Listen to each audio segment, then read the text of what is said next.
आज हम हमारा टॉपिक ले रहे हैं कॉर्पोरेट कम्युनिकेशन।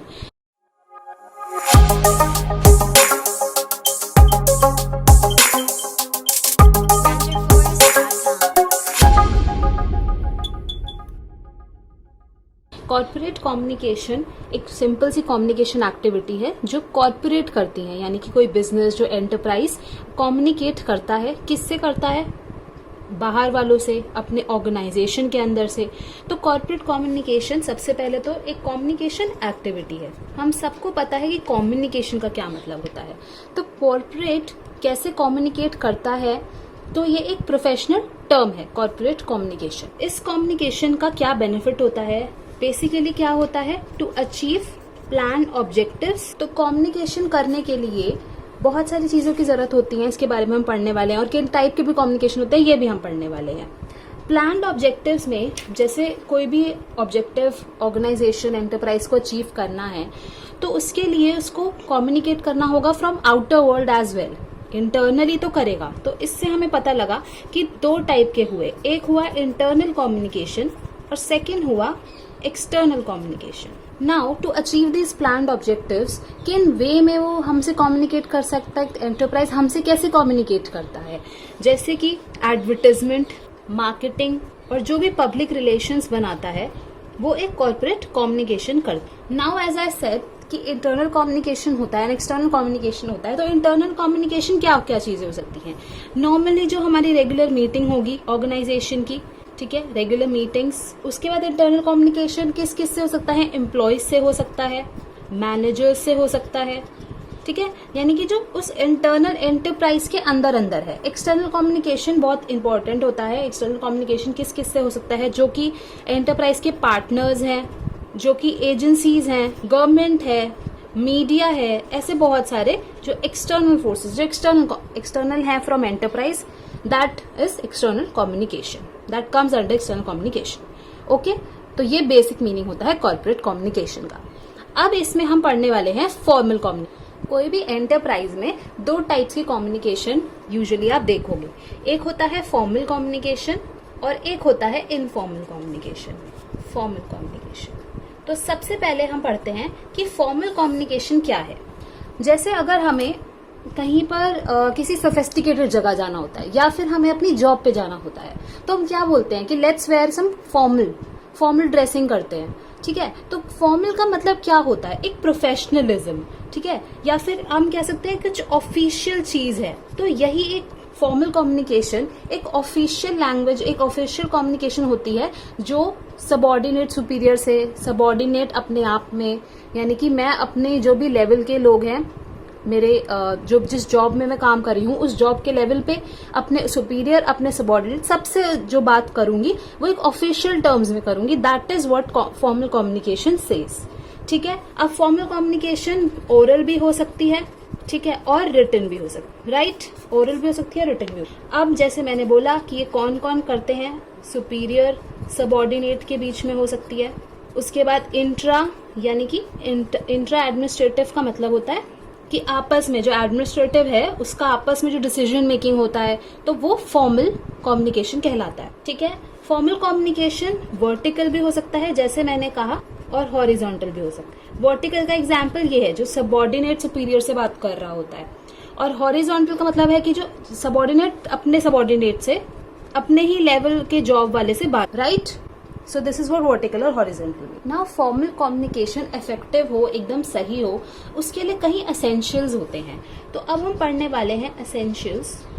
किस चीज के essentials of effective formal communication? सबसे पहला एसेंशियल ये है कि जो भी मैनेजर्स हैं उनको ये पता हो कि क्या क्या ऑब्जेक्टिव्स हैं ऑर्गेनाइजेशन के, और उसी हिसाब से वो एक अच्छे से फॉर्मल कम्युनिकेशन का प्लान बनाए, यानी कि वेल इन्फॉर्म्ड मैनेजर। सेकेंड, जैसे मैंने बोला कि अगर इन्फॉर्म्ड होंगे मैनेजर्स कि हमें क्या क्या ऑब्जेक्टिव्स अचीव करने हैं और उस हिसाब से कैसे कम्युनिकेट करना है, तो इसके लिए हमें एक फॉर्मल कम्युनिकेशन प्लान भी चाहिए होगा।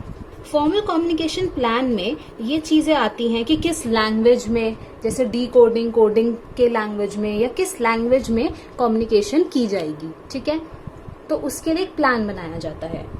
देन थर्ड एसेंशियल है कि हमें कोई भी बायसनेस नहीं करनी है, यानी कि जो हाईएस्ट लेवल पर हैं, जो सुपीरियर हैं, जो हाईएस्ट लेवल मैनेजर्स हैं, सारा क्रेडिट या सारी चीजें या सारी रिस्पॉन्सिबिलिटी उन्हीं को नहीं दे देनी है। एक प्लान ऐसा बनना चाहिए जिसमें किसी के भी ऊपर ज्यादा कंसंट्रेशन ना हुआ हो, ठीक है। सिर्फ हम कंसंट्रेट कर रहे हैं तो हर लेवल के मैनेजर्स और हर लेवल के ऑर्गेनाइजेशंस में जो भी लेवल्स होते हैं हर किसी में इक्वली डिस्ट्रीब्यूशन होना चाहिए। तो आप एक एसेंशियल ले सकते हैं that not to be over concentration of authority at the highest level. Then fourth essential is कि जो भी फॉर्मल कम्युनिकेशन हो वो काफी स्मूथ फ्लो में हो, कोई डिस्ट्रक्शन, कोई डिस्टर्बेंसेस बीच में ना आए। तो smooth flow of formal communication, तो ये एसेंशियल्स होते हैं किसी भी फॉर्मल कम्युनिकेशन को इफेक्टिव बनाने के लिए। अब हम चलते हैं हमारे इनफॉर्मल कम्युनिकेशन पर। इनफॉर्मल कम्युनिकेशन अराइज होता है जब भी ऑर्गेनाइजेशन में जो पीपल काम कर रहे हैं, जो लोग काम कर रहे हैं, जब उनके बीच में बातचीत होती है, ठीक है। तो ये एक सोशल इंटरैक्शन है किसके बीच में, of people working together, right. Second, ये कोई बाउंडेशन में नहीं होता और ना ही कंपल्सरी होता है, बट यूजुअली सारे ऑर्गेनाइजेशन में इनफॉर्मल कम्युनिकेशन तो होता ही है, क्योंकि जब बहुत सारे लोग एक साथ काम कर रहे हैं तो वो आपस में भी इंटरेस्टेड होते हैं जानने में, क्यूरियोसिटी होती है, तो बहुत नेचुरल है कि इनफॉर्मल कम्युनिकेशन होगा ही। तो लेकिन ये किसी रूल्स या कोई set of rules and regulations के बाउंड नहीं हो। दूसरी बात कि यहाँ पर कोई रूल तो नहीं है, लेकिन ये फॉलो करता है कि ऐसा कस्टम और कल्चर, जैसे कि तो काफी जैसे ऑर्गेनाइजेशन होते हैं वहां पर काफी कल्चर्स के लोग आते हैं। तो एक इनफॉर्मल कम्युनिकेशन यूजुअली हम स्टार्टिंग में क्या होता है, यूजुअली हम कोशिश करते हैं कि जो सेम कल्चर के लोग हैं या जो सेम कस्टम फॉलो करते हैं वो इनफॉर्मल कम्युनिकेशन को स्टार्ट, तो ये फॉलो जरूर करता है कोई ना कोई custom and culture, but it is not bound by any rules और रेगुलेशंस, राइट। अब इनफॉर्मल कम्युनिकेशन को एक नाम दिया गया है, दैट इज ग्रेपवाइन। ये बहुत इंपॉर्टेंट टॉपिक है, ग्रेपवाइन यूजुअली एग्जाम में आता है। ग्रेपवाइन नाम दिया गया है इनफॉर्मल कम्युनिकेशन को, बस इतनी सी बात अभी आप ध्यान दीजिए। इनफॉर्मल कम्युनिकेशन किसी भी डायरेक्शन से स्टार्ट हो सकती है, ऐसा नहीं है कि अगर एक इनफॉर्मल कम्युनिकेशन है और हमने उसको ब्रेक किया तो वो ऐसे ही दूसरी कम्युनिकेशन भी हो जाएगी, दूसरी इनफॉर्मल कम्युनिकेशन जनरेट हो जाएगी। तो ये आप एकदम कट ऑफ नहीं कर सकते, राइट। और अगर आप एक को कट ऑफ करोगे तो दूसरी हो जाएगी, ठीक है। तो अब इनफॉर्मल कम्युनिकेशन के इंपॉर्टेंस पढ़ते हैं। तो क्या क्या इंपॉर्टेंस इनफॉर्मल कम्युनिकेशन के, सबसे पहला इंपॉर्टेंट ये है कि हर जो भी ऑर्गेनाइजेशन में काम कर रहे हैं उन सबको एक अपॉर्चुनिटी मिलती है कि वो सोशल ग्रुप्स बना सकें, form a social group. Second advantage या एक इम्पॉर्टेंस ये है कि यहाँ पर जो भी न्यू इन्फॉर्मेशन होती हैं, लेटेस्ट इन्फॉर्मेशन होती है, वो शेयर करता है हर कोई। तो यहाँ पे जो भी ऑर्गेनाइजेशन में लोग काम कर रहे हैं that will able to know the latest technology, the latest information around the world. Then third is कि इनफॉर्मल कम्युनिकेशन की बड़ी क्विक स्पीड होती है। अगर हमें कोई इंपॉर्टेंट इन्फॉर्मेशन भी फैलानी है तो वो बड़ी क्विक स्पीड से सबको पता लग सकती है। तो इनफॉर्मल कम्युनिकेशन को एक ऑर्गेनाइजेशन प्रोफेशनली भी यूज कर सकता है, ठीक है।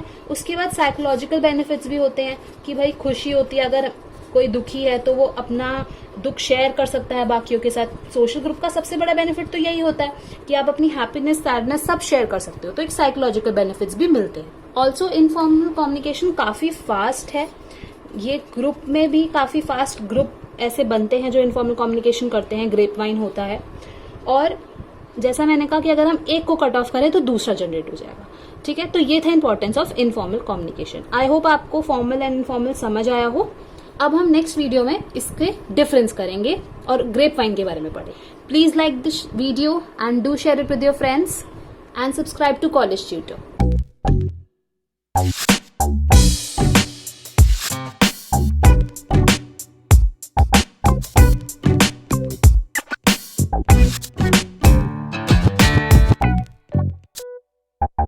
Thank you.